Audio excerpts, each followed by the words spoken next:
Welcome back to another episode of Behind the Wall. Today, I am joined by a special guest, Penn State football punter Riley Thompson. Riley, thanks Thanks, for coming, brother. thanks for having me, man. I appreciate it. Absolutely. Took some time out of your day after you just ran the 40. I understand. I did. What was that like?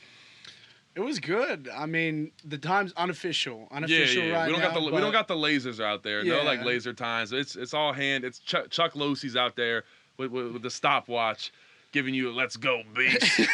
One of those. He just gave me a look and just goes, He just "Oh, gives you- on." that's Losey. He'll just our Yeah. strength coach, Chuck Losey, just gives you thumbs up. And sometimes with that curly mustache, I love hearing that beast. It fired He's me like- up today for sure. That was my better time too, because we get to go. So the second one when he gave me that, I was like, "Oh, it's on." Okay, yeah. Happy. You don't share your numbers, but No, you happy with the numbers. Yeah, I was happy. I mean, I was unsure because like obviously we don't run a lot like leading into this, so we kind of get like a couple of weeks to like fine tune everything.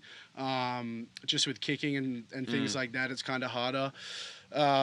So yeah, I was happy. I mean, Yeah. I ran better than I did the time before. So Right. Is there like any credence at all actually put in a punter or kicker's 40 time? Is it like looking at it from the athletic standpoint? Like, are they athletic or like I what a mean, coach is looking at that? I feel like that would come into it, just like all round athleticism Mm. and things like that. But I don't think there's like you need to run this time or do this because really it's just like up to the kicker. Yeah, I was gonna say. I mean, unless you're trying to get some fakes going, some Riley Thompson fakes. We've been. I'm not gonna say anything. Yeah. No comment on that. But we have been known to pull out a couple fakes on our special teams.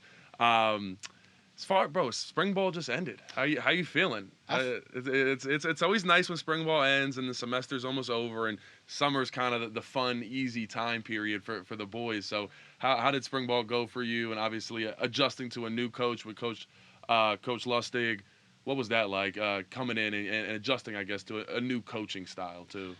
I mean, it was different. Like everything obviously changes the way that, like, not so much the way that you kick, but the way they kind of go about things. And Coach Lustig was awesome. He brings such a big energy.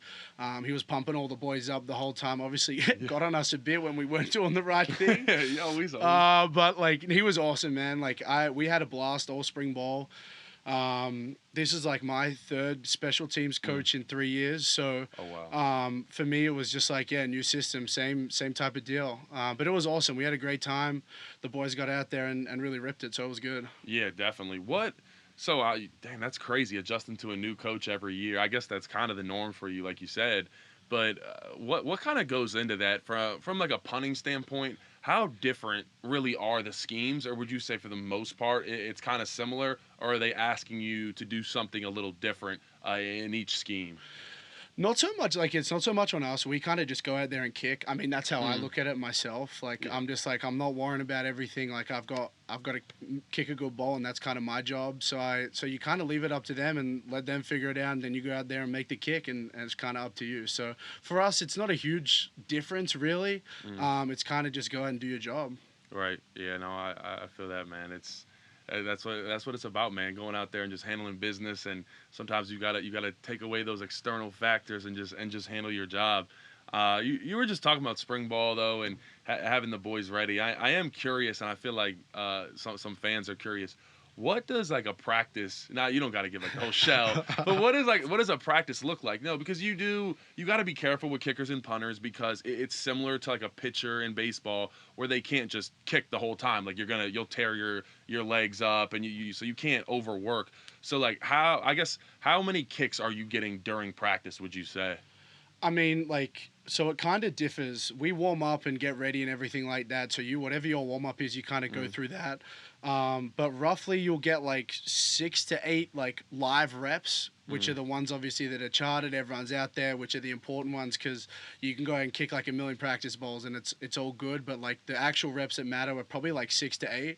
So it kind of makes it harder for us, I guess, because we kind of have to like, if we don't do well in those 6 to 8 reps, your whole day's done. Yeah, So it's tough. It's tough. That's kind of the hardest part about being a specialist is being able to turn it on when you have to go out and make those kicks. And then training, other than that, we do a lot of stretching, a lot of drills. So, like, you're not actually kicking the ball, but you're working on your technique and things like that. Just so, obviously, you don't overkick and you kind of stay ready. Yeah, you're talking about those live reps in practice. Dude, there's nothing when so I'm on the Shield, and can you give the audience a rundown of what the Shield is in college football? It's only in college football. It's not in high school. It's not in the NFL. Give the audience a rundown of what the Shield is. I'm so grateful for the Shield protectors. like you guys are the last line of defense. You stop the bad guys getting from me, basically. Right, yeah. No, but seriously, like as a punter, as a kicker, like you appreciate the guys that are like blocking and doing everything for you because it's such a tough job. And like having those guys there to protect you and like you're relying on them. So it's a great appreciation. So I do appreciate it a lot. I say it to the guys all the time. I started buying candy last year for the guys a couple of times because, yeah, you really like helped me do my job and I truly do appreciate it. Yeah, incentivize it a little bit for the guys, keep you clean. Dude, because the Shield, so I mean, it's only in college football where you have either 2 or 3 guys about 7 yards off the line of scrimmage, and then we normally have about how many yards in between us and you? Is it like 4 or 5, something like that? Probably more like 5 to 7. I want to say 5 to 7 yards. Okay, and so you're just standing there back there on the Shield, and you are just taking punishment because you can't move. You're just standing there like this, waiting for these guys to come through the line and just hit you full speed running while you're just standing there trying to take it. But it's all in for protection of our boy Riley and all of our punters. But I'll tell you, there's been a couple times where the Shield does not pick up the people they need to pick up.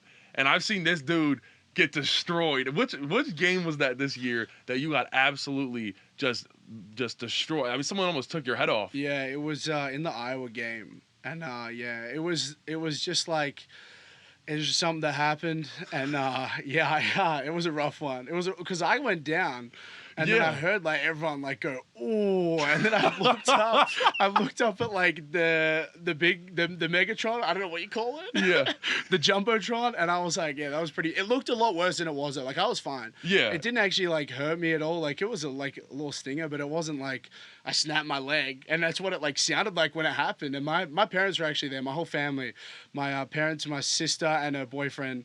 And they thought that I'd snap my leg, so it was lucky that I didn't. Yeah, it looked really bad. I remember watching it on the TV copy, and it was like I thought you were seriously hurt. So obviously, very thankful you're all good. But I mean, because you're not used to getting any type of like punishment, like they keep you clean, so that's got to be kind of unusual. And you finally kind of get smacked a little bit, but it is, but it isn't. Like I think a lot of people forget that like a lot of the Australian punters that have come over. We played AFL back home. So, like, we're used to getting hit with no pads, no helmet, nothing. So, like, for me, contact's been a part of my life since I was a little kid. Okay. So, like, it's not so unusual. So I was kind of like, it is what it is. Like, just move on to the next kick. Right. What's AFL? Is that like rugby? Australian football. Oh, really? Okay. How different is that from rugby or normal football? It's kind of like rugby in the sense that there's no pads, no helmet, like full tackling and everything. But the best way I can describe it is like 3 big NFL fields combined as one oval field, and there's 18 each side, and you're running around just like kicking punts around, like trying to like kick a punt to someone and then they can catch it. It always looks so confusing to me because whenever I watch like rugby or any clips of AFL, I'm like, why are you guys punting it? Like, why don't you want to keep running? So we'll have to figure that out one time and break it down. But do you ever get so obviously you used to kind of tote the pill a little bit when playing AFL ball, right? Yeah. Do you ever get like when you're back there and so obviously you do a rugby style punting instead of the traditional that we see in the NFL? You ever like see some green space and it's only 4th and 5 and want to take off a little bit? There has to be like some temptation to want to take off with the ball. I'm not gonna lie. There's been a couple of times I've like looked up and gone, oh, there's no one there. It looks so good. I was like, there's no one there. I could run this, but like the thing that's in the back of your mind is like you don't make that first down. You may as well keep walking out of the stadium. Like, yeah, Coach Frank will go get you. It'll be bad, but the temptation's there. And then like we watch clips after, like usually like they get sent around, like all of us like Australians will send around and be like, imagine if I ran here, like it was there. That's a bad feeling. But yeah, you do not want to be in trouble for giving the other team the ball on your own 20. So I understand that. But we're talking a little bit of the differences between that rugby style, Australian style punting and the traditional punting. First, can you talk about really just the differences? Can you just like break that down a little bit for us? And then I want to get into kind of how that transition is from going from one to the other. So, but first, how different would you say is normal style punting versus that rugby style? It's a like completely different ball game. Like they're Okay. two completely different punts. So like the way that we kick the Australian style is more so like the way we kick back home. So that's like second nature to us. So we're always like on the run, moving, and then kicking it end over end. Whereas the pocket punting, like the American style, is just catch, one step, two kick, a spiral. It's totally different. So like when you start out like learning, you'll learn the pocket first, just to kind of get your head around it, because you still need to know how to do it. You can't, like, it's hard to just come in and roll out. You kind of still need to have both up your sleeve. But yeah, it's completely different. Like moving on the run and kicking the way we do is so different to like catching a ball two steps and then spiraling. Okay, interesting. What is so obviously in the NFL you can't do rugby or sorry. Do you not like when we refer to it as rugby style? Because you say Australian, but I don't want to offend anybody. I get everything, like rugby punt, roll punt, Australian Okay. punt. Like it's pretty much everything. So it's like whatever you kind of use, I'm gonna understand it. So I got it's you. fine. There's Okay. no bad I blood got with you. any All right. any of the terminology. We're safe here. We're good. What is that? So for rugby punters, and we've seen a couple, be really elite and then move on to the NFL. And you mentioned that a lot of them practice that pocket punting first, but switching from one style back to the other, how difficult is that? And, when obviously you have aspirations to play in the league, do you feel like you'll be able to succeed really well at that? Have you practiced that a lot, or is the majority of your punting still just that Australian style punting? It's like it is a different adjustment. Like they are like really different. But I mean, if you like, I personally go out and practice both. Like I'm always trying to work on both and kind of get as much as I can out of both styles. And obviously like having aspirations to play in the league, you kind of need to have both up your sleeve at all times. But yeah, they are two like really different things. So going back and forth can be tough. But I mean, like once you like work at it, it's a technique thing. Like if you work at your technique and like keep grinding it, you're gonna be able to do both. And like you can always come back to the rugby punt, which like for most people is like a second nature thing. So you probably don't need to practice that one as much. Obviously it's different with a rush and the shield and everything like that. But it's not as big of adjustment going from pocket to rugby as rugby to pocket, if that makes sense. Okay. Yeah, it definitely makes sense. Interesting. How'd you get started? Like with AFL? Is that like normal over in Australia? Like everybody plays AFL ball, or was that something your parents put you into early? How did that start? It kind of depends. Like where I'm from in Victoria, like, everyone just plays football. Like football's huge, cricket's huge, which a lot of people probably don't know what that is either. Kind of like Australian baseball, I want to say, is my best way to describe what cricket is. Okay. But yeah, I mean, I played football and cricket growing up. I've started kicking a ball when I was like 4 years old. It's just like kind of like I feel like a coming of age thing. Like everyone wants to play football. If you go up north to like Queensland and New South Wales, they play a lot of rugby. But there's still football, like AFL up there. But yeah, it's kind of just like, I mean, for me, it was a coming of age thing. Like I just like love being out there with the guys kicking the football around and then transitioning into sport. I always like wanted to play as much sport as I could. So like I was kind of doing everything I could, and football was like a huge passion of mine. So I just like went down that path. Yeah, no, absolutely. That's what's up, man. It's different over there. And actually, a lot of times they talk about like the most followed people on social media, and you hear about like Lionel Messi and like LeBron James. But people don't know it's like the most followed dude is a cricket player. Yeah. And I think he's from like India or something. But cricket is huge in the rest of the world, and you just like don't see it over here on the western side of the world. But so it's big time. Like they're like people get after it in like the bars, like they're cheering on the cricket games. We have Boxing Day back home, which is the day after Christmas. I don't know. Do you guys have that here? No. Boxing Day, yeah. Boxing Day. No. I don't know what the like story behind it is, but I just know it's Boxing Day. And there's a big test match, which is like a type of format of the game, and the first day is on Boxing Day, and it's in Melbourne, like my hometown. Played at the MCG, seats like 100,000, full of fans like wanting to go out there, watch the cricket, drink beer, which I feel like we're known for. Yeah. But yeah, they love it. And then like in places like India, they get like 110,000 at people. They have like big cages over like the seating so people can't climb over because it's like such a big deal. Wow. It's crazy, and I can't believe it hasn't like taken off here. Like I don't know, it baffles me. Yeah, that's interesting. I guess us Americans, we love our football and our baseball. So I guess we're kind of stuck in our. I guess baseball is kind of similar to cricket. So I don't know. And that's like the American pastime. So I guess they don't want to give up on that. Um, Dude, growing up in Australia, how different is that? Like, how different is that compared? And I know we'll get into it, but you lived in Florida and PA now over here in America. But how different would you say just the lifestyle is in Australia compared to over here in America? It's kind of hard, like, because I don't know like how it is like growing up as a child, Mm. so I don't really have that comparison.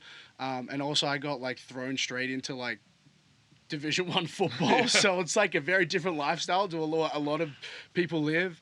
But like basically, I'd say like a lot of people come out of high school, they go to university, work a job, go hang out with their friends when they have time. But I think that balance of like university work and doing like doing things with your friends is pretty similar. Like it's a Mm. pretty similar vibe. We don't really have like college towns. You kind of just go to Interesting. university, like which is close in a close proximity. So I Mm. used to commute about 30 45 minutes to my university. I'd go and do my schoolwork, come home, train for football on the side, and then also work a job. So you're kind of balancing all that.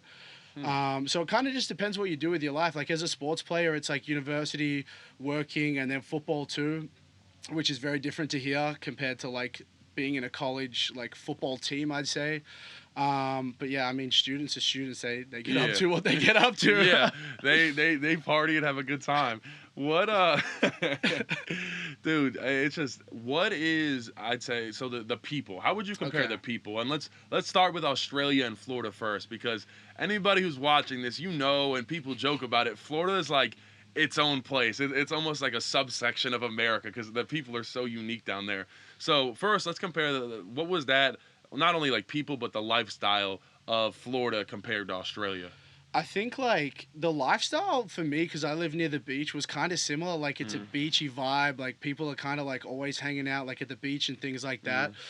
I mean, I think people are just laid back home. Like people are just strolling around. Like if I see Nice. someone walking past me on the street, like I'll say hi to them. And like here, I feel like it's very different. Like you're walking on the street, like you're going to where you're going to go. Whereas back home, people are like, oh hey, what's up? Like how you doing? Like you'll chat if you're getting a coffee. You'll chat with the barista for a bit, chop Mm. it up. Whereas I feel like obviously there's a lot more people here, so it kind of makes life a bit more like you're going to do this and you're going to do that and you're kind of like moving from one thing to the next. Whereas back home, people are just kind of cruising around. Yeah, you guys, dude. It seems like you guys are a little happy over there. You're right, because like here in PA, New York, I'm from Maryland. It's like you're walking and your people keep their eyes down. They're like this, not trying to have any type of interaction. But it seems like every Australian I've come across, I've seen some playing football. You guys are like happy-go-lucky. You're just here for a good time, just ready to kick it. So I shout out to Australia, man. They do it right. But one thing that you guys do right or maybe wrong, you guys have the deadliest animals ever. I swear. I don't know if that's just a stigma, but I have to ask you, like, what is the deadliest animal you have ever encountered, or have you ever had any situations where you were in a little bit of a tiffy with an animal over there? No tiffy, but I have a caravan in a caravan park Mm. where like I'd go hang out with a bunch of like family friends and things like that. And it's kind of like in the bush a little bit, like it's in bushland. So there's like creatures out there and things. You don't really see a whole lot of them typically. Okay. But there was one time when there was like a games room, which is kind of like, it's always open as well. Like doors always open, but there's like bush around it. So me and the boys like walked in to go like play some ping pong or like play on the games or whatever. And there was a King Brown just sitting in there. And we went, yeah, nah, and just walked straight out and just left it there and didn't go back until the next day. But that was like my kind of, I've seen a few snakes and things like that. Spiders are here and there, but Mm. it's not as crazy as like, people don't understand. It's not as crazy as what you think. It's more so like, if you live in a suburb, it's just like a regular suburb. Like there's no like dingoes rolling around or anything like that. Because you've seen the videos of the kangaroos where dudes are like fighting kangaroos, and they're scary. They're tall and they have like talons on them too. I wouldn't want to get in a scrap with a kangaroo because the dude he fought his. Remember the kangaroo had his dog If you haven't seen the video, you have to look it He up. has the dog in a headlock, doesn't He has he? this kangaroo's out in the water, and he has this guy's dog in a headlock like this. And this dude comes out and starts punching the kangaroo, and the kangaroo lets the dog go, and they start fighting. It's like it was a human interaction. They're kind of human-like. I'm not gonna lie. It's wild. It does happen as well. Like that stuff actually does happen, and it's kind of crazy. Like I don't get exposed to it. Obviously, as I said, I live in the suburbs, but like if you go out there and in the bush, you're gonna get a bit of that for sure. That's interesting. I'm curious as to your take on this. Which one of our teammates do you think would fare the worst in Australia? And let's not talk about the suburbs. We're placing this guy that you're picking in the trenches down south. I mean, in the middle of nowhere. Who do you think is not surviving and not faring well at all? I'm actually glad you asked that because I do have one man, and do not doubt Nick Dawkins would not survive. Oh my gosh! And if you watched last episode, you know Nick Dawkins. Wow, that was impressive. His brand is Do Not Doubt. So Riley just kind of put one on Nick Dawkins. I hope to see a response from him on Twitter or Instagram or something. We're gonna have to get a clap back. Wow. Okay. All I'm gonna say is I've invited him to come back like multiple times, and his response is no. I don't want any business out there. So wow. It was an easy response for me, that one. Coming from the man that he claims himself as the ruler of all kings, the conqueror. Not where I'm from. Not in Australia. Nick Dawkins, he can't get it done in Australia. Okay, well that's good to know. Man, Nick Dawkins, you got to respond, brother. I'm sorry, that was rough. Moving on, I want to talk. I'm offensive lineman. I want to talk food. I have to ask, and I State College, we had an Outback. I don't know how similar Outback food actually is to what you guys eat over there. I'm sorry, we just got rid of it. State College, it's gone. No more Outback in State College. So RIP. I'm not sure how often you ate there. That's the land down under, kind of representing over here. But Outback's gone.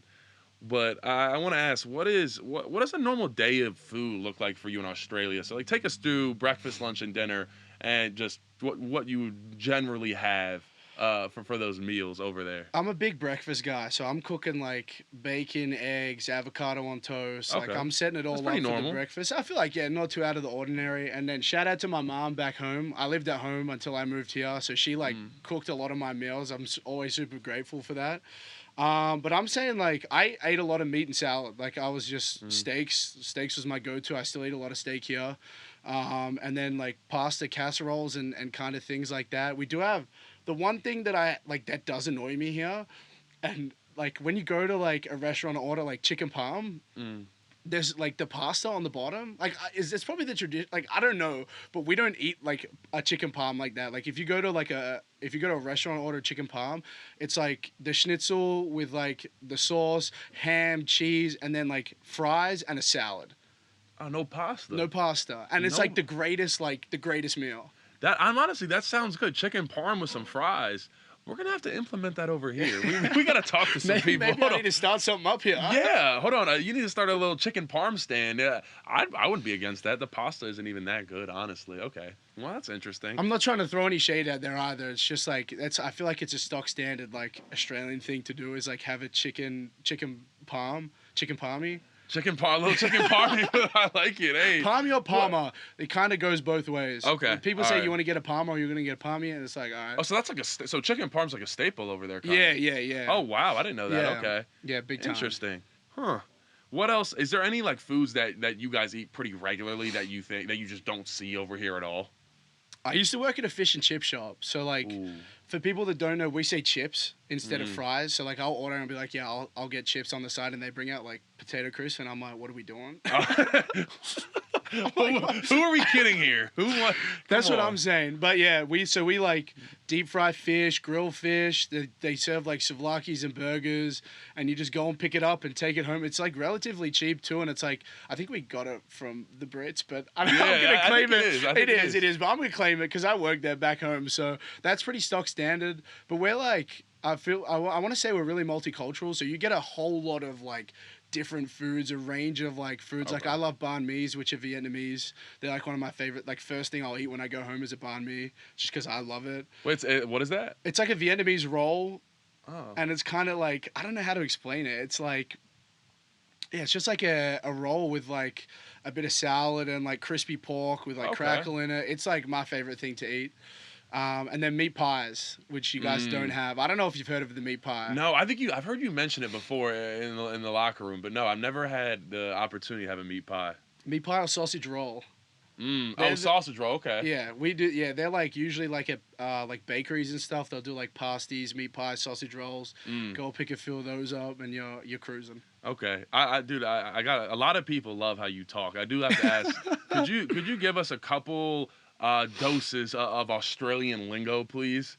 There's a couple of things that just come naturally. I hear them all the time, so you probably don't even think about it. But I love the Australian lingo and the accent. Yeah, you got to give us a couple. I'm trying to think. Like this is the thing. Like I just speak, and that people will like be like, "Oh, that's crazy," but like I can't think of any. The one thing I do say, which isn't even like an Australian thing, it's just like a thing me and my friends made up, is we'll say that's Mick, Mick. like Mik. That's Mick, and it just like became a thing, and now it's like in my vocab, and I'll say, "Oh, that's Mick," and people will be like, "What's Mick?" That's Mick. Is that like a good thing? That's cool. That's cool. You're Like yeah, that's that's Mick right unreal. there. Like that's Oh, great. okay. It can mean a lot of things. All right. Well, if Riley hits a nice bomb this year, someone's got to yell. That's a Mick right there at him. Please, he'll love it. You'll probably get an interaction out of him. So yell that at him for sure. You mentioned earlier that your family's made it out to a game. How often are they able to make it out here? Because obviously it's the opposite side of the world. That's Yeah. pretty crazy. How often are you able to see them? And then when they tune into games, is it like it's got to be like 2 a.m., 3 a.m. over there? That's got to be weird. Yeah, it's kind of crazy. They came for a whole month, so they saw the West Virginia game, then they saw the whiteout as well, which was like Oh, that's epic to awesome. have them at those two. My parents are coming back this year for about a month, so that'll be awesome. My dad came for the spring game, so he kind of got a little dose before like it all kind of went off when we had round one. But my the rest of my family had never been to the States; they'd never seen anything, so to have them there at that game was like it was just like surreal, like going over to them like over the rails at the end of the game was like something I'm never gonna forget in my lifetime, and having them there watch me playing like in front of 107,000 was epic. But yeah, it's tough, and like when they're at home, as you mentioned, like I don't want to like throw my dad under the bus, but like my dad set up like all this memorabilia that he's collected, like, and he sets it up around the TV, and they'll like have breakfast. Like if we play late, it'll be about 9 in the morning, so they'll have breakfast, watch the game. But if we play like midday, it's gonna be super early. So dad's up at like 4 a.m. I think mom tries. I know she tries. They're trying their I best, know man. she tries. So I appreciate it. That's all I can ask. But yeah, they're up early morning to watch me, which I'm super grateful for, and I appreciate them so much. So. Yeah, that's gotta be difficult, but that's awesome here that they get over sometimes and they're coming back again. Because there's nothing like experience, especially like Beaver Stadium, the whiteout with your family members and get to have that experience. You never forget it as a player. It is unreal. So I do think that is something, especially like Penn State centric. And Yeah. so were they able to come to FAU at all when you were down in Florida? No, so they didn't make it to any games. It was all like really quick, and like I kind of was only over there for 6 months, so like it was really hard for them. It's obviously a really long way, so like kind of when I made the transition to Penn State, and they kind of saw what was happening, they were like, yeah, we really need to make this trip and go out and see him, and I appreciate it so much. But yeah, as I said, like just to look up and see your family sitting there, like it you can't describe the feeling that it is, especially like coming from Australia and like kind of being here by myself. Like it almost brought a tear to my eye, honestly, because it's just like, I'm never gonna get to do that again, and I truly like cherish the moments. Yeah, that's special, man, to share those moments with your family. Dude, what? Man, that's awesome. What would you say is, as far as like Penn State goes, and obviously you've been all over, been a million different places. How special or different is the Penn State culture here? Because it's different from anywhere else. I mean, it's almost like a cult, but like in a good way. It's different. Like you walk down the street and people are saying stuff to you like "good game" or just checking in on you, how you're doing. Would you say this is a different culture from anything else you've experienced? No doubt. Like it is crazy. Like I like just like I like for me in my head, I'm like I just go out there and kick, and I think it kind of all sunk in for me when I like went to like I was at a store, and like the person said my name, and I was like, this is like something I've never experienced or like never like thought was gonna happen in my life. I was pretty awesome for me. I was like, hey, the punter, I appreciate that. I appreciate that. But yeah, it's so different. Like, we're talking about like how many people come here for the game weekends, and like trying to work out like the hotels for my parents, and they're like what's going on? And I'm like, once you come here and see it, like you'll understand what I've been rambling on about. Yeah, it's great, dude. If you try to look, even right now, go check for some hotels for any home games. It's like $800 a night because everybody is coming here, and even like 50 miles out. Like, it does not matter. Everything is booked up. It is. It's absolutely crazy, and Penn State is one of one in that for sure. Did you ever experience, and you kind of alluded to this a little bit, did you ever experience like any type of homesickness? Because across the other side of the country, some guys, I was even a little homesick when I first got here, and I was 3-hour drive from the crib. You're a 20-hour plane flight. What was that like in kind of adjusting and getting used to the American lifestyle, but also being away from all your friends and family? I think like for me, like when I first left, it all kind of hit. It was funny. I just got there, was kind of like so busy that I didn't really think about like what was going on. And like I went straight into fall camp and everything was kind of going on. And I FaceTimed my mom for like the first time, and I just burst into tears. And I was like, this is like, I'm so far away. And it comes in waves. Like at times you'll be like, I wish I was back there and things like that. But I'm lucky that I've got so many people around me that like genuinely care for me and love for me and are going to be there for me no matter what. And I think that makes a huge difference. Like having that like family connection in a place, it really makes it a lot easier, especially being so far away. So I think not having that would make it a lot harder. But yeah, as I said, I've been so lucky to have so many good people around me that like care and support me and are always checking in on me and making sure I'm all right and things like that. So yeah, I'm super grateful for that because I don't think I'd probably be able to be here if I didn't have that around me. Definitely. When you got to FAU, was that your first time on a football field, like a real, like playing real like American football? Yeah. What was that like? Oh, it was an experience. That's all. I'm gonna leave it at an experience because like it was my first. I think I'd been there for 5 days, and they were like, "Okay, we got fall camp," and I'm like, "Okay, like I know fall camp's like meant to be like pretty bad, whatever." And then we had a Friday. I think it was a Friday night kickoff practice, like first practice of fall camp, and I walked out into the stadium and I was like, "Yeah, this is the first time I've seen a football field." And then they're like, go punt with the shield. And I'm like, where am I going? And I told this story. I like went out there and punted. And like my first like set of punts were like awful. Like I'm talking like awful. And they're probably thinking like, we've just gone and got this guy from Australia. He's got no idea. Like it's crazy. And my old special teams coach, Coach Lunsford, he came over to me and like pulled me aside and he's like, relax. He's like, this is a lot for you. Just like calm down. He's like, we brought you here because you can kick a ball. Like, just settle down. And I went out and then had a really good session. And it kind of took me a little bit of adjusting. And we went up and down in that fall camp, but we made it out alive. So you always do. But it's tough, yeah, especially learning, like, a new system and things like that. And then, like, having the rush come at me for the first time, I'm like, yeah, these guys are coming. Yeah, they're trying to kill you. And like you said earlier, that shield isn't holding up. You're dead meat. What was your first hit like? What was the first time you really got hit playing football? Like American football? Yeah, American football. I think it was in practice one time, and some guy like just like flattened me like trying to block the punt, and then you just see like all the coaches run in and they're like screaming like, stay off the punter. But I was like, no, I'm here for it. I was like, bring it on. Like, yeah. I was like, okay. I love it. Like, you gotta be prepared for it. Like, if it does happen in a game, you can't like wince when like someone's gonna come at you. You kind of just gotta deal with it and move on. Yeah, there's honestly, and as a lineman, but like anybody on a team, there's nothing that gets the team fired up more when either like a quarterback, a punter, or a kicker gets leveled and then they get up like hype. Like that gets all the boys teed up, and that we feed off of that energy. So that's good to hear that you always bounce right back up.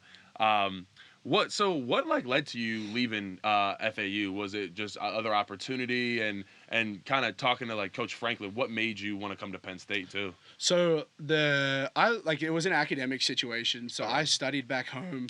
I really wanted to pursue a degree in business of some sort, and unfortunately it couldn't get done at FAU. So I was like, I'm gonna explore my options elsewhere.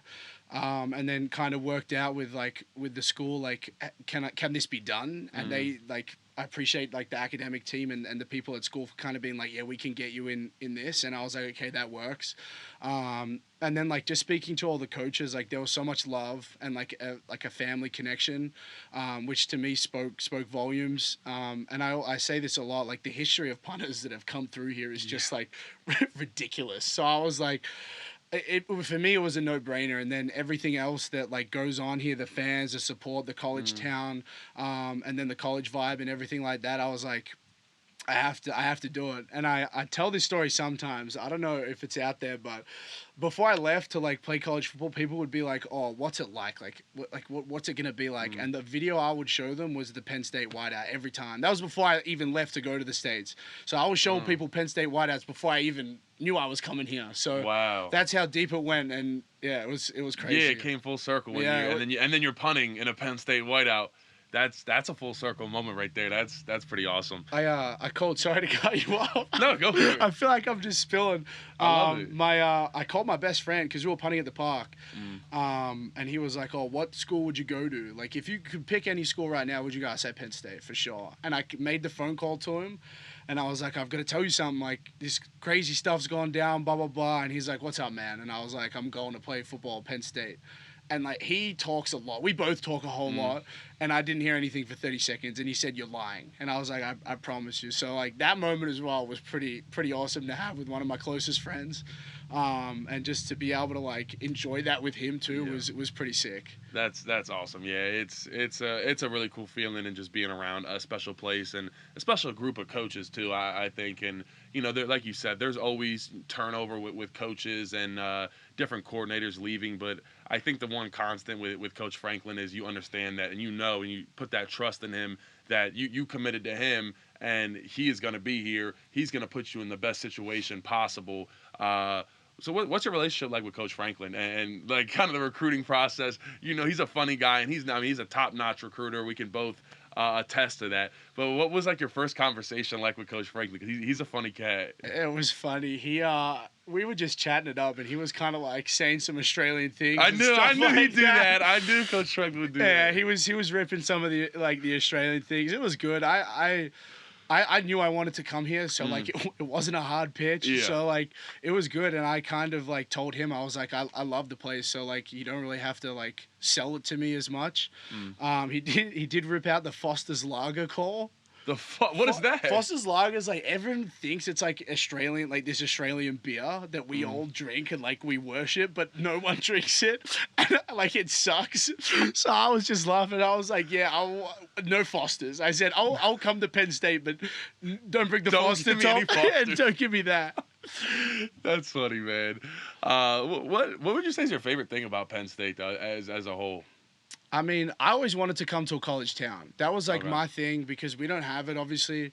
So kind of having the college town vibe and like seeing how many like students, and like it's just crazy. Like it's such a smaller, like for me it's a smaller town because I come from a city, but there's just like kids everywhere, and like when it's a nice day, like you go on the lawns on campus, it's packed. Like people are playing the games and things like that. So I think for me, like seeing that has just been like, wow, this is like pretty awesome, and something that I'll never probably like get to see again back home. So yeah, it's so cool because it's like everything kind of revolves around Penn State football here. So it's almost like your worship to a certain extent. But it's really neat. You're talking about being downtown and the culture and stuff. I hate to keep bringing it back to food, but I do have to ask, what is your favorite food spot in State College? I'm gonna shout out my man Joe at Campus Steaks. We go there so much. It's so good. I know. Good. And Joe looks after the boys. Like he's like not like only like he will seriously do anything for you. Like he actually is like that type of guy. And so like going to support him, going to get like, they have awesome food. Like it's that, like we don't have cheesesteaks back home. So for me, that's kind of a new thing. And I love going there. I love hanging out with the people there. So for me, that's kind of it's kind of like our spot, I want to say. It is. It's like family. It's family oriented there. And Joe tells you at Campus Steaks, the owner Joe Ford, he is a great dude, and he tells us hit him up whenever if you need a ride, anything. 2 a.m. he will be there, and he means it too. I'm not going to give details, but he did give me a ride home recently. But that's what he does. He looks after his people, and it's awesome. I was just down there. I dropped off a pair of cleats for him because he wanted to hang my cleats up in the store. So like, it's pretty awesome. That's like, I love it there, man. It's so good. Yeah, definitely. If you are in State College and you want some cheesesteaks, some fries, onion rings, mozzarella sticks, whatever it is, go down to Campus Steaks. Joe's gonna be there. He's gonna take care of you. He is a great guy. It's where all the players hang out. If it's a Friday or Saturday night and it's late, you're probably gonna see some of the boys in there because it's absolutely electric in there. And sometimes some of the boys have hopped on the stove before. Not and some you can come by. You get your cheesesteak cooked by a Penn State football player. That's a unique sell. Have you hopped on the stove? I was on there at one stage. Yeah, that's a little scary. I don't know if I want Riley Thompson cooking. I worked at a fish and chip shop. I know what I'm doing with the grill. Like that's actually you probably know better than others. I know what I'm doing. Yeah. Okay, my fault. I was doubting you a little bit. That was wrong of me. But yeah, man, I would go with the same. Campus Steaks is elite. There's a cheesesteak challenge there that I'm doing. Yeah. I was waiting to ask. I need to know the details because I'm gonna be there. Listen, I'm excited. We were planning on doing it this week. I have to postpone it. I got to do some stuff next week. It's looking like Monday or Tuesday. I'm gonna be in Campus Steaks and I'm getting this thing done. It's like a foot. I think it's over a foot long steak.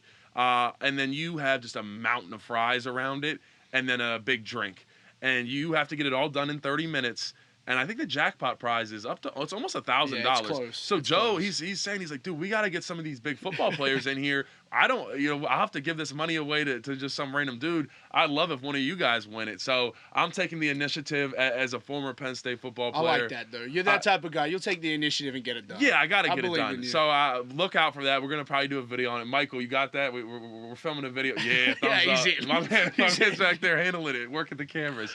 We're gonna go in there. It's going to be absolutely electric. I'm going to put some food away. And I've seen some people try the cheesesteak challenge at Campus Steaks. They don't fare very well. He looked at me like, can you do it? And I was like, Joe, like, come on, man. I was like, you know, I'm not going to be able to get it done. But I was like, I'd try it. I'd give it my best shot, but I'm getting like it was like the biggest cheesesteak I've seen. I can't do it. I can't do it. I just found out about the funnel fries they have there too. I don't know if you've had those. I've had them once. I didn't know what funnel fries were. And I was like, I'm down to eat some fries. And they come out, and I'm like, what?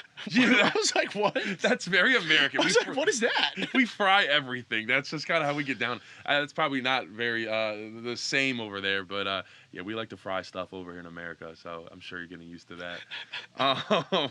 Wait, real quick. I do want to ask, though, like, FAU, is it not in a city? Where's it located? I'm not really familiar. It's kind of close to Fort Lauderdale a little bit. But it's in Boca Raton. Okay. Is that how you say it? Yeah, Boca Raton. Yeah, okay. Yeah. I was saying it right. I've been saying it right. This is good. Yeah, you're there. You got it. But it's an awesome place. Like, it was a pretty cool spot to land. Like, the beach was like a mile and a half away. Like, it was sweet. It was a really, really nice place. I loved it there. It was great. It was a fun time. Okay. Yeah, it's nice to experience everything. So I think having being a little cultured is great for you, definitely down the line. Well, look, Riley, I appreciate you coming on, but I do have a little ending here that I call this or that. So I'm going to give you two things, and you're going to pick which one you would go with. I feel like I'm going to ruffle some feathers here. Because, I always pick, like, the wild choices, and people are like, whoa, what? We definitely could upset some people here. We don't want to get anybody too angry, but we'll start off first. The Penn State Creamery or Myers Dairy? I don't know. Have you been to both? I've been told to go to Myers Dairy. Just recently, I got told about it, and I'm a huge ice cream guy. Like, I love it. I love a sweet treat. Yeah. Who doesn't love a sweet treat? Help myself. Ice cream. So I can't comment on that one because I haven't tried it. But I do love the Creamery, and I do love Cold Stone. Cold Stone, Cold Stone's legendary. That's downtown. And they're open late. Like these other spots, they close at like 8 or 9. Cold Stone, they'll keep you up until 11. I know this is gonna ruffle a few feathers, but like DQ's the spot, man. Dairy Queen, DQ, a Blizzard. Wow. Come on. You guys have that over there? No, we don't have DQ. Okay. I mean, I hear you. It's decent. Well, we might have to, Michael. We might have to do a video taking Riley over to Myers Dairy, man. Myers Dairy's elite, and they have the cows the farm is right next to it. It's right behind Yeah, it. okay. So you see those exact udders that you're going to be consuming Wow. the milk. You get to see those same cows right there. So it's shout I'm out. down. Michael was making the Yeah, udder yeah, I did in the see that. background. That's wild. Can we just get a clip of that? Yeah, we I need want to that clip. We'll clip that out for sure. All right. Well, all right, so Riley Thompson has never been to Myers Dairy. We're gonna get We'll that go, done. we'll go for sure. We'll get that done. You're gonna enjoy it. But getting back to this. All right, some more mainstream. Mm-hmm. McDonald's or Chick-fil-A? We call it Macca's. Macca's. Macca's. Okay. Do you have Chick-fil-A over there? No, we don't. So only okay. What other fast foods do you have besides Macca's? We have Apparently. we have KFC. KFC's KFC's big. everywhere. Yeah, KFC's our KFC like is way better than American KFC too, and I have proof of that because like one of my good friends, he originally like lived in the States, he moved back, he's back and forth. Every time he comes home, he eats KFC for like 7 days straight because he's like it's so different and so much better back home. Wow. Okay. I believe it. I believe some of our food has really deteriorated over here in America. So all right, that McDonald's, KFC are the big ones over there. Yeah. You said one more time. What do you call Macca's. McDonald's? Macca's. Macca's. Yeah, there you go. There you go. Macca's. I'm gonna start calling it Macca's. I go Mickey D's, but Macca's. Okay. Yeah, I'm gonna take Macca's. I'm not gonna lie. All right, Macca's. Okay. Because I think it's a little better here too. Wow. The That, that's actually a bold I think take. it is a little bit. McDonald's over Chick-fil-A. Yeah. I'm a big Macca's guy. Okay, Macca's. On the down low though, because like, All you right. can't be you can't be seen at the drive-through like every night. That's yeah, kind of crazy. That's bad. That's bad. Everybody's seen the pink slime video. You probably don't have that over there. No, no, I don't know what that is. you've never seen the pink slime? McNuggets and it was basically a video that came out like 10 years ago, and they were essentially it was saying that the McDonald's nuggets are made of this pink slime that they were showing. Yeah, I don't want to leave that out of here. I don't need any of that. I don't want to ruin Macca's for you, so we'll move on from that. He is a Macca's McDonald's man. Nike or Adidas? Nike. Nike, yeah. I do love. Oh, again, Adidas. We say Adidas. Adidas? Adidas. Wow, we're getting some Australian Yeah, you're lingo. getting it now. Yeah. Is that just like the nickname, or is that actually how you guys pronounce it over That's the there? pronunciation is Adidas. Adidas. Yeah. Okay. But I'm a big Nike guy. I do love Adidas Ultra Boost. Like they're really nice. They were my favorite shoe for a long time. But I love Nike. I can't lie. Okay. All right. Yeah, I'm a Nike guy myself. Thanksgiving or Christmas? This is another tough one for me because we That's don't have great. Thanksgiving. No. No Do you have anything Thanksgiving. similar to Thanksgiving? Not really. Like I was trying to think. Like we don't really have anything like that. I have been to Interesting. a few Thanksgivings now. I've been to two now. I think. Yeah, two. I'm a I would have picked Christmas anyway, so it doesn't Yeah. really matter. Like my family's huge into Christmas. We love it. Like it's a big thing. We like barbecue. Like Yeah, because it's hot. So. I was about to say, so it's warm over there for Yeah. you guys. Obviously, opposite hemisphere. Yeah. What is like the traditions that you have that from what you've experienced? Is it very different to how Americans celebrate Christmas to how you guys celebrate it? I don't think it's like too crazy different. It's just more like people are outside, like cooking barbecues, as I said. People are playing cricket or like playing some type of sport out the pool if you have a pool. And yeah, I guess like it's just a fun day and like meeting up with all your family and things like that, like being around your family and stuff. Okay. It's just a fun day. You have a Christmas tree? You still have a Christmas tree over there? In our family, Christmas tree is a big thing. Okay. Big thing. We loved it. So we'd always try get like a 7-footer in the house. Yeah, We'd try. Me and Dad, like Dad would always be like, no. Like and Mom would be like, we can't. And then me and Dad would go down, and I'd be like, You go chop one down? no, or- you just go okay. buy it. You go and buy it. Okay. And we'd start looking, and I'd be like, come on, man. Like, we gotta get it. And he would, because it was me and him, like, it was out, like, we kind of did it. So he'd always, like, succumb in the end. And then Mom would be like, this is ridiculous. But we love Christmas. Yeah, So. you can't send the boys out and No. not expect around Christmas time. What are you talking about? That's on your mom right there. All right, next one.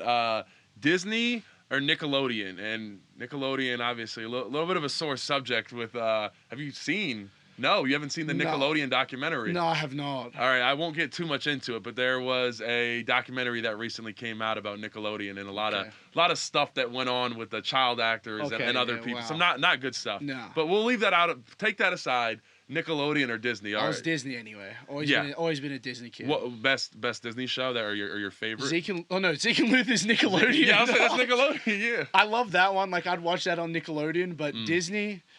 maybe Wizards of Waverly Place. Oh, Wizards, I love that it. was It's a a great classic. one. Yeah, I loved it. Oh my God, it was so good. I And feel like so- people forget it too. They do. That was a really good one. Sweet Life of Zach and Cody too. I didn't get you a whole lot of that, but like No. it was Well, always like they weren't airing that over there, huh? I don't know, but it was always like, oh, I really like want to watch it, but I can't. Like I couldn't Okay. like You couldn't- you just I couldn't get it. But then when I did, it was game over. Okay, all right, I respect that. Talk about a little music choice here: Spotify or Apple Music. Spotify all day. Wow, All that's day, every controversial day. too for Is me. it really? I mean, I feel like us, especially I almost said us Americans, but I feel like everybody is so wants everything. They want their iPad, they want the iPhone, the Mac. So it's almost easy to just continue on with that and just go Yeah. the iTunes, Apple Music route. But I have heard that Spotify is actually better from what they offer. I don't know what the difference is. It's more so for me, everything's on it. Like I've always Yeah. had it. Like we just like Apple Music wasn't really, I don't think, a huge thing when I got Spotify. So for me, it's been like I got it and stuck with it. So I'm not gonna Okay. like switch over.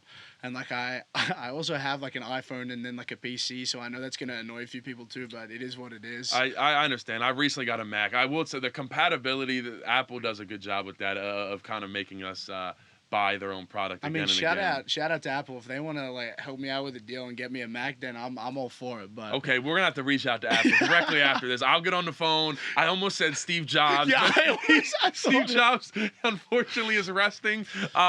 Well, yeah, we'll have to figure out a Apple sponsorship with Riley Thompson, but be crazy Dude, mesh. that'd be crazy. Yeah. That would be electric. Apple and Penn State maybe. I was talking to Franklin. We need like a designer with like a Louis Vuitton. We need with we Penn need State. something because Dude, like That what's would- going on in the locker room too. Like Yeah. people love the clothes. They love like to keep up with style and things like that. Listen, so guys have money nowadays, and you see some crazy fits come to the locker room. Some dudes are coming on with full houses worth of money on them. Who I gotta ask you, who has the best drip, the best style on the team? That wasn't even on the paper, but I gotta ask. it's a kind of a tough one for me because like American style is very different to Australian style. So like it's kind of a hard like we wear very different clothes to the way like Americans dress. Are we flashier? Would you say? I would say it's so different. Like if Okay. you came back home to Australia, you'd be like, what am I even looking at? Like this is crazy. I like what Drew wears. I'm not gonna lie. I like Drew Aller. Drew Aller? Yeah. Drew Aller. I like what he wears a lot, but I know a lot of the guys have like the flashier, and like I don't know any of it, so like I can't really comment on those type of clothes. But Drew dresses nicely. I like what he wears. Okay, I like that. I don't Keeps it think simple. he does. He's a stylish young man. I don't think if I would have asked anybody else on the team, I don't know if I would have gotten Drew Aller as an answer. Normally you get like a Nick Dawkins or one of those, but I like you kind of going outside the box a little bit because Drew. I had class with Drew, and every day he showed up with some nice shoes on and just had it. He was always matching, and it looked put together. That's like I keep like my wardrobe pretty simple. Like these shirts, I wear Uniqlo t-shirts like every single day. Like I actually have like 7 on rotation that I wear like all the time. So I like simple stuff. So like Dork does dress really nicely. I'm gonna give him that. I didn't want to give him like the satisfaction of hearing me say that. No so shout outs. I left that one out. Elsden does rep a mean like country style fit if that's the way you go. I do like that too. So Yeah, it kind of Tyler depends Elsden, on what your wheelhouse is, I guess. Okay. Would you say in Australia is it outrageous? Guys here will spend $1,000 on a T-shirt in America. Is that outrageous? Outrageous. Okay. Like it's disgusting. I'm gonna put that out there. Like this is a $20 t-shirt and it's my favorite and will never not be my favorite. So Okay, so you guys don't put as much credence into how expensive the No. clothes you wear because here in America it's like a status symbol. You got to have this designer on it. You feel like the man. But over there, you guys are you're just sporting. You're just putting something together that looks good. These pants I got at Target, like I don't know. I just like if I see something that Where'd I you get like, the hat? the hat I actually got. Shout out Does Vug. He went to Penn State. The guy who makes these, I met up with Oh. him a few times. He's in Australia. He makes these hats. Like he does crazy drawings and things on them. But yeah, he makes them. It's Australian brand. Coach T actually was like, I like that hat. But yeah, I wear like. I don't know. I like to spice it up a bit with the lid, a little bit. Like that's kind of my one thing that I'm like. I'll wear something crazy, but everything else I keep simple. It looks good. Can we get a quick look at the hair right now? What kind of like mullet? Oh, There's not. there's not a lot going on. I don't know, but it looks pretty good. That's I The feel like hair's a lot- kind of the hair out with the hat is Yeah, kind I'm of sorry. crazy. I kind but- of did you a little wild there, Yeah, but the mullet? the mullet is looking clean. I mean, that's It's longer. lettuce right there coming out of the back of the I've got helmet. to watch the hair though. Like it's going. All right, yeah. That's a soft spot for me. I'm sorry about that. Don't bring that up. Yeah. I'm sorry about that one, brother. All right, so we're staying on the music. Got Yeah, off a yeah. little bit, but staying on the music. Country or hip hop? I just kind of got into country recently. Oh, Like I've just okay. started like I don't know if you've heard it, but Shabuzi just released like Oh. a new song, and it's like kind of country but rap, and I'm like, yeah, that's sweet. Interesting. Yes, some artists have went that way of the country rap style. I think it's pretty fire. Did you go to was it Zach Bryan? Someone was just here. Did you make it out? Yeah, I was there. It was pretty epic. Yeah. I didn't know a lot of songs, but I kind of just went to like experience it and like see some country music because we don't have a whole lot of it back home. Yeah. What's so- popular over there? Jeez. I don't even. It's kind of like whatever. Techno's huge. Yeah. People love techno. Like it's crazy. People be like driving to work like a 9 to 5, and they're like blasting techno. I never like that was never my style. I liked it. Like it's good. I was kind of more like hip hop, like rap. Throw some country in there, like, and then like throw some like top 40 songs in there. I'm kind of just like whatever I like. Yeah, I like. you're vibing with. Do you have a favorite musical artist? Yeah, Rod Wave. Rod- Rod Wave or Polo G. That one doesn't get thrown out there very much. Polo G's great, but the Yeah. Rod Wave, man, someone go check it out. It might put you in your feelings a little bit. It will for sure. It does, man. Yeah, It does. Wow, that's my favorite artist. I just bonded with Riley You didn't on a know whole that new. one. I didn't know Yeah, that. Rod Wave. Easily my favorite. And I found out he was performing not far from here. And Yeah. I didn't know, and I didn't get to go. I was mad. I was pretty Dude, pressed. all right. about So that. next time that Rod Wave is in the area, me and Riley, we're Oh, going yeah. to the concert. showing then, up. 'cause, Yeah. we are. I'm a Rod Wave stan. It seems like you are too. I love to hear that. All right, last question here. If you could, would you rather down a punt at the 1 yard line? Mhm. And no one touches it. We're talking, it bounces and it settles on the one. Okay. I mean, real satisfying. Pat McAfee level stuff. Or you kick it, the guy he takes off, and next thing and you punch it out and you force a fumble. Which one are you taking? You have to go with the forced fumble. forced fumble? When does that happen? Have you ever forced a fumble in your career? I Or came haven't close? forced a fumble, but we had 3 turnovers this year. I'm pretty sure it was 3. We might have had 3? 3 turnovers. Yeah. That's all on you right there. I'm not. I'm not going to take the credit for it. I appreciate the boys who were down there and got the Yeah. ball. That, I mean, you're like, it's so hype after that. Like, It you're like, is.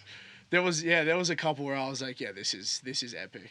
But That- yeah, you definitely like. I don't think I've seen a forced fumble from a punter. No, I don't think so either. Are you looking to lay a hit on someone? I feel like that excitement has to be there eventually to really lay a lick on somebody. I've got a couple of like.